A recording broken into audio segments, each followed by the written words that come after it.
Okay, so this is my current setup. This is an HP Pavilion DV9000. Notice that right now I don't have the, don't have anything plugged into the audio out. And the mute is as it should be. But then as soon as I plug anything in, this is either headphones or speakers, doesn't matter. Now you'll see.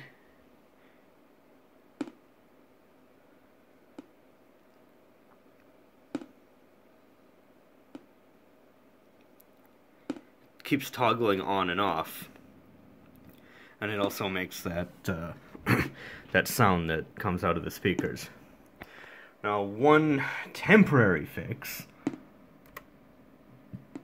is if I go into, let's say, Pavu control. As soon as I open the pulse audio control window, it stops. And then I can have this minimized.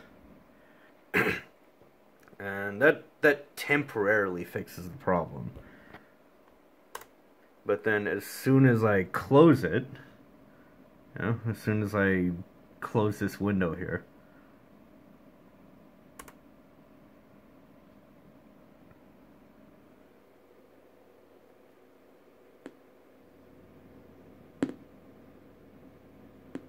it does it again.